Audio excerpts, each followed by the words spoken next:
Well, greetings on behalf of Woodlake Lutheran Church. I'm Pastor Micah Pearson, and it is a joy to worship with you on this Music Sunday, also Star Wars Sunday. May the 4th be with you. Oh, yes, we know this. It's just ingrained in our souls.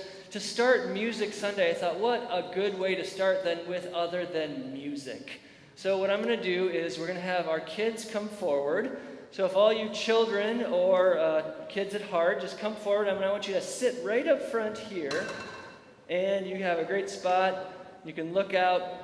And I'm speaking to the kids, but I'm also speaking to the congregation. This is for you. Today, the theme is Rise and Shine.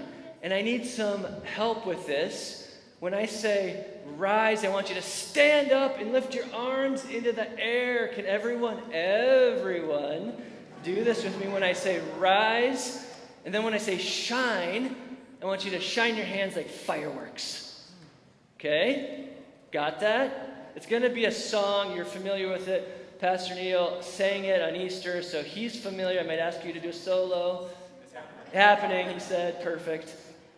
And then I'm going to say, when I say rise, shine, give God the glory, glory, what you're going to do is you're going to wave. Give God the glory, glory. Okay, and then the final verse is children of the Lord. And you're just going to point to children of the Lord. Got that? Okay, let's try it. I'm going to practice first, and then we're all going to do it together, and you're going to practice with me. Rise and shine and give God the glory, glory.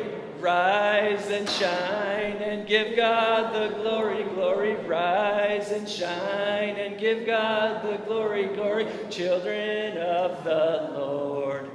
All right, we got that. We're going to do it again. I want to hear you sing. You can sit down. I want to hear you sing on this one because I heard a lot of myself. Not the greatest singer. We have a choir, and this is going to be great. We're going to do it once all the way through, 3 times with Rise and Shine, and then Children of the Lord. Point to those children out there. Are you ready? Okay. Tell me when. Rise and shine and give God the glory, glory. Rise and shine and give God the glory, glory.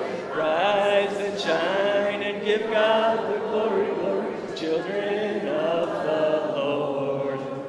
Woo! You can head back to your spots. Great job, everyone. Great job to all of you, too. Thank you. Woo! I'm out of breath. And I just started. Today we begin with our new worship theme, Rise and Shine. And give God the glory, glory. For Jesus has defeated sin, defeated death. Jesus is risen, alleluia. And Jesus helps us shine and share God's love like the noonday sun. Alleluia and amen. When the pastors were brainstorming for this May theme, we had a good brainstorm sesh. And I mean this in the truest form of the word. Ideas were thrown about that were very interesting. And when you say that in Minnesota, we know that that's not a good thing. And so here's some of these ideas that we were thinking about. What could the theme be? Easter tidal wave? Post-Easter party?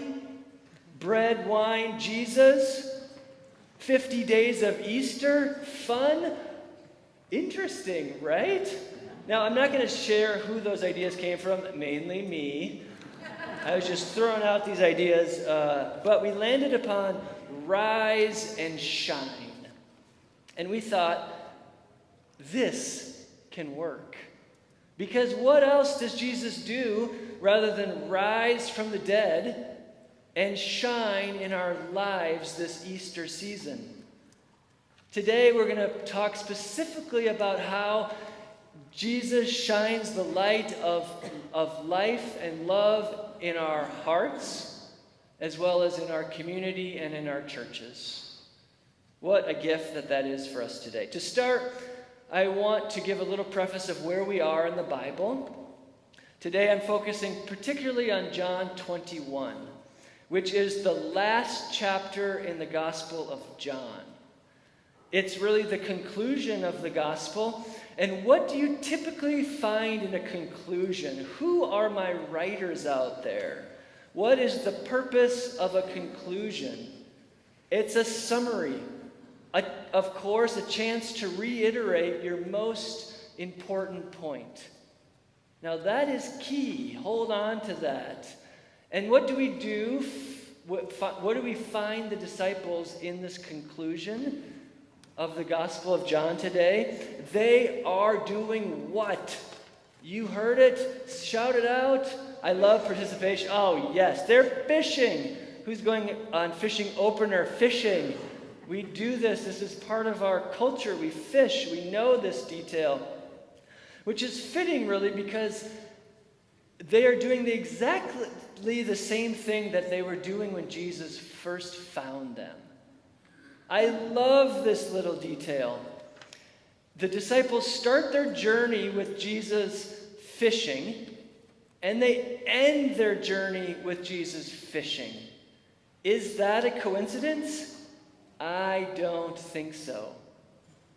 Way back in the first chapter of John, chapter 1, verse 43, Jesus calls out, "Follow me." And these people drop their bags. They leave their boats. Some of them jump into the water. I mean, how wild is that? They give away all their possessions. And what do? They follow Jesus. And what a ride it was.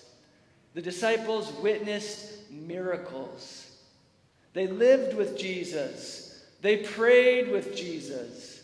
They watched Jesus heal the sick, feed 5,000 people from just 2 loaves of bread and 5 fish. They saw Jesus walk on water, calm a terrifying storm. They even saw Jesus die and then miraculously rise from the dead. For 20 chapters in the Bible, the disciples encountered Jesus, the living God, the Prince of Peace. Yet what do we find them doing in the last chapter? Today, in the conclusion, they are back to doing what they have always done: fishing. It's like Jesus doesn't even exist. The disciples continued to fish. I find this little detail both predictable and deeply maddening. Predictable because it's so easy to experience Jesus in our lives, yet continue to do what we've always done, changing nothing. Deeply maddening because if we go back to the way things were, it's like Jesus didn't even exist in the world. Today, the Gospel of John directs our attention back to Jesus, to the cross of Christ, to the central theme of rise and shine. And give God the glory. Nice. Jesus tells the disciples to put their net on the other side, and lo and behold, they catch an amazing amount of fish, an exorbitant amount of fish. Conclusion point number 1, listen to Jesus. Listen to Jesus. Sometimes we need to put our nets on the other side. Then after fishing, Jesus invites the disciples to do what? To have breakfast. Breaking bread and giving it to his disciples. Does that remind you of something? Conclusion point number 2, celebrate Holy Communion. Celebrate the Lord's Supper. Then after breakfast, Jesus instructs Simon Peter, who represents the church. This is the person who I will build the church upon, Simon Peter, the hands and feet of God. And Peter says, or Jesus says to Peter, feed my lambs and tend my sheep, for you are the hands and feet of God. Conclusion point number 3, shine and share Jesus' love by feeding, forgiving, and caring for all of God's children. You are the church. You are the hands and feet of God. And God has given us this gift to go out and to shine. Why do we shine? Well, because Jesus is no longer on the cross. Jesus is no longer in the tomb. Jesus has been raised. And now you go out and get to share this life-giving, life-changing, world-altering news with the world. And we go out and we feed and we tend and we care and we forgive and we do these things because we are reminded once again what Jesus is all about. So, House of Prayer and Woodlake Lutheran churches, ready for it? We've practiced it. This is the big reveal. It's like the concert, okay? Get your arms ready. Rise and shine and give God the glory, glory. Rise and shine and give God the glory, glory. Rise and shine and give God the glory, glory. Children of the Lord. Hallelujah and amen.